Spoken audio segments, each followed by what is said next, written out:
여러분 안녕하십니까. 하나님 뉴스입니다. 제가 손현범 목사님과 세이브 코리아에 대해서 한 2번 정도 방송을 했습니다. 첫 번째 방송을 했을 때에 제 유튜브에 이런 댓글이 달렸습니다. 아마 내가 생각할 때는 세계의 교회 부목사님이 아닌가, 저는 그렇게 추측을 해봅니다. 내용은 이렇습니다. 지금은 WEA다, 교회 분열이다, 쓸데없는 소리를 낼 때가 아닙니다. 지금 말이죠, 민주당 공격의 선봉에 서서 외치는 중입니다. 머나먼 부산에서 말이죠, 많은 교인들과 함께 와서 이렇게 외치고 있는데 얼마나 답답했으면 우리가 올라왔겠습니까? 여의도는 말이죠, 순복음교회 이용훈 목사가 장악해야 되는 거 아닙니까? 그래서 우리가 와서 장악을 하고 있다, 그런 표현이고요. 서수동 법조거리는 오정연 목사가 장악하고, 그렇게 표현을 하고 있습니다. 그러면서 말이죠, 장로님 입 좀 닫으세요. 전혀 도움이 안 됩니다. 입 좀 닫으세요, 제발. 이렇게 저한테 이야기를 했습니다. 물론 말이죠, 합당한 얘기라면 제가 듣고 순종을 하고 따라야 되겠죠. 자, 그러면은 말이죠, 한번 보겠습니다. 얼마나 답답해서는 부산에서 여기까지 올라왔겠느냐. 자, 그러면은 지금까지 정광훈 목사님이나 광화문 애국운동 성도들이 제대로 투쟁을 안 했다는 겁니까? 무엇입니까? 이게 손 목사님도 이 글을 쓴 사람과의 같은 생각입니까? 자, 손 목사님께 하나 물어보겠습니다. 1027 집회 때 말이죠, 예배 순서지를 요청을 하니까 우리 집회인데 내가 왜 그걸 주느냐, 그러면서 갈라치기를 했어요. 그리고 올라오는 사람들에게 광화문 쪽은 바라보지 마라, 거기는 정치 집회한다, 우리는 순수 기도회를 한다, 정치구호 아무리 외쳐봐도 우리 기도해야 된다, 이렇게 갈라치기를 한 것입니다. 그랬던 분이 말이죠, 최근 몇 주 동안 이재명이 죽어야 나라가 산다, 이재명 치하에서 배거품을 받고 살겠느냐, 이 강력한 말씀을 선포를 했습니다. 물론 그 말에 저는 동의를 합니다. 자, 그러면은 말이죠, 최소한 내로남불에 대해서는 설명을 해야 됩니다. 1027 때는 말이죠, 정치 집회한다고 그렇게 비판하고 말이죠, 해놓고 지금은 누구보다 더 앞장서서 정치적인 얘기를 하고 있습니다. 자, 손 목사님, 기도해야 한다고 그랬죠.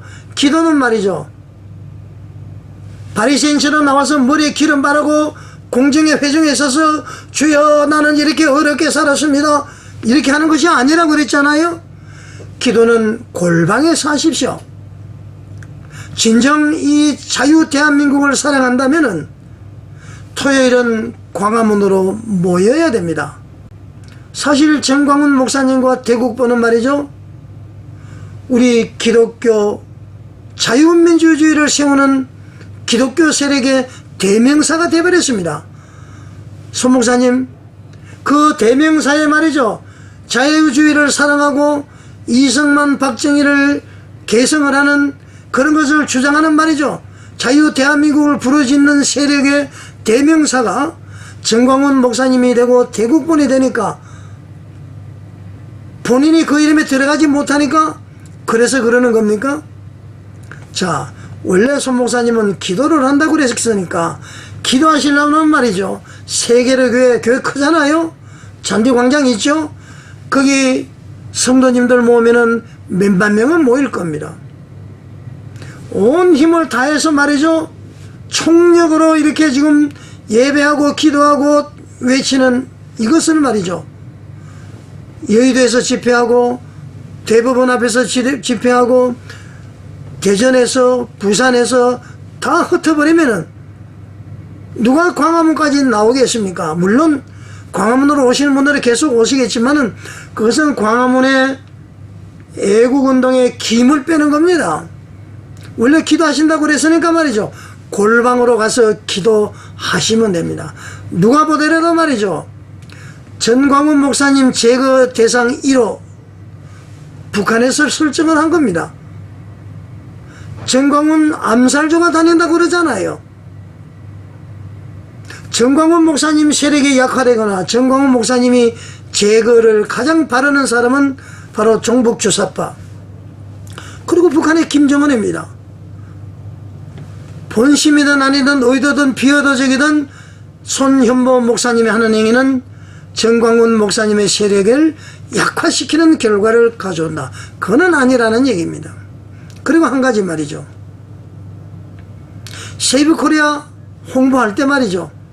1월 11일 날 기도하기 훨씬 전입니다. 그게 어떤 장면을 넣었습니까?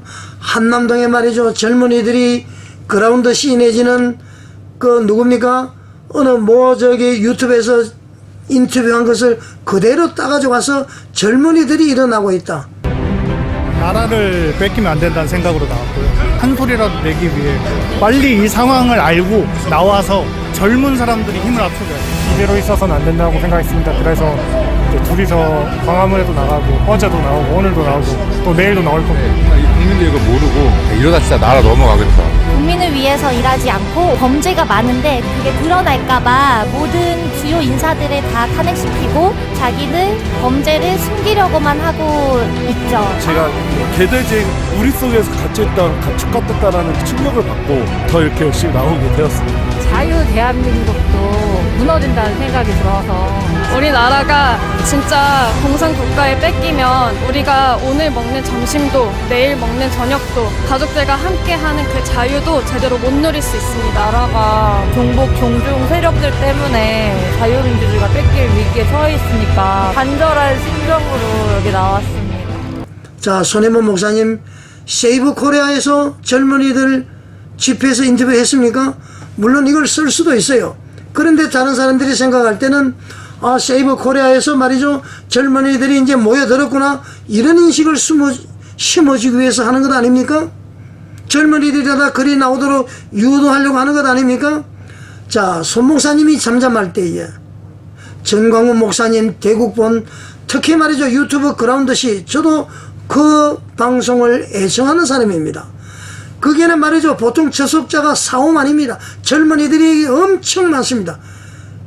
그 그라운드 C의 영향력, 정광훈 목사님의 노력으로 인해서 광화문에 한남동에 젊은이들이 모여드는 것입니다. 그 영상을 도적질이라고까지는 제가 말씀 안 드리겠습니다만, 그 영상을 가져와서 젊은이들이 이렇게 세이브 코리아에 모인다, 이걸 암시하는 거 아닙니까? 만약에 그렇다면 그거 아주 나쁜 짓입니다. 저는 그렇게 생각합니다. 자, 그 다음에 말이죠, 이번에 그 집회를 제가 보니까 깃발을 엄청나게 들고 봤습니다. 성경에서 말이죠, 깃발은 무엇을 상징합니까? 예배라든가 기도회에서 깃발을 사용하는 경우는 저는 없는 걸로 알고 있습니다. 주로 말이죠, 군대나 집회, 군 목적, 그리고 하나님의 임재를 상징하는 그런 목적으로 저로 서여졌다고 이렇게 볼 수가 있는데, 아까도 얘기했지만은 예배에서 깃발을 들었다는 그런 구체적인 말씀은 없습니다. 자, 민수기 2장에는 말이죠, 이스라엘 백성들이 광야에서 행진할 때에 각 지파별로 모이도록 깃발을 들었습니다. 이는 지파를 구분하고 질서를 유지하기 위해서 깃발을 사용을 했죠.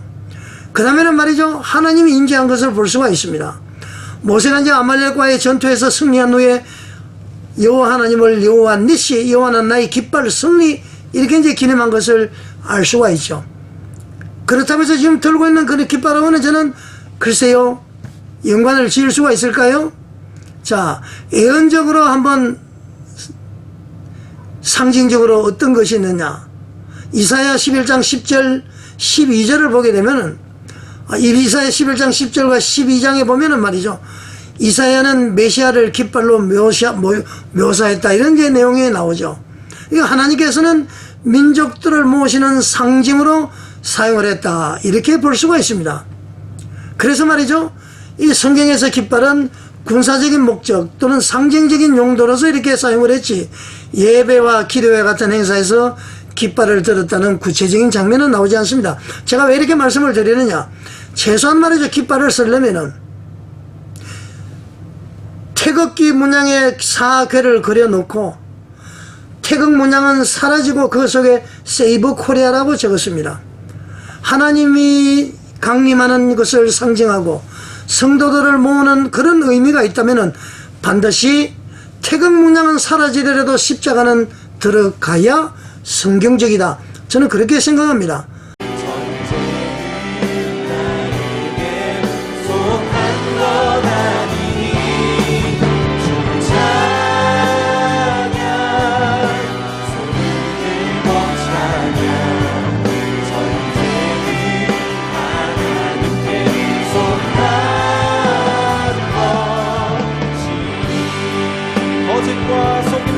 제가 이렇게 생각하면 잘못된 겁니까? 손 목사님은 정치표에 가지 마라, 태극기 들어도 안 된다, 성적이 들어도 안 된다, 이 말을 너무 강조하다 보니까 태극기 들면은 바로 자기가 한 말에 바로 모순이 되다 보니까, 그래서 어쩔 수 없이 사죄를 그려놓고 세이브 코리아 이렇게 한 것 같습니다. 제 말이 틀렸습니까?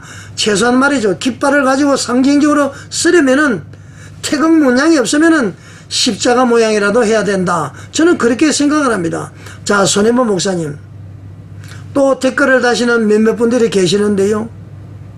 어차피 여러 군데서 기도하면 좋지 않느냐? 물론 기도회는 해야죠. 그러나 지금은 말이죠, 힘을 모아서 한 곳으로 가야 됩니다. 고지가 바로 저긴데 조금만 노력하면 고지 점령을 하는데 가만히 있으려니까 그렇고, 이제 거기다 숟가락 한번 올려놓기 위해서 온 겁니까? 이것은 말이죠, 힘을 분산시키는 겁니다. 당장 세이브 코리아 기도회 멈추시고요, 세계를 교회에서 하십시오. 거기서 몇만 명이 모이더라도 거기서 기도회를 하시고, 토요일은 광화문으로 한남동으로 나와서 집회하는 데 보탬이 돼야 됩니다. 오죽 했으면 보다 못해서 올라왔다? 지금까지 그러면 모든 사람들의 피와 땀과 눈물이 헛된 것이었습니까? 보다 못해서 올라왔다? 이 말이 결국은 손현범 목사님의 말이 아닌가, 저는 그렇게 생각을 합니다. 자, 여러분 어떻게 생각하십니까? 제가 손현범 목사님에게 권면한 것이 잘못된 것인가요? 힘을 모아야 됩니다. 결과적으로 적을 이렇게 하는 행위는 절대 하지 마시기 바랍니다. 여러분 시청해 주셔서 감사드립니다.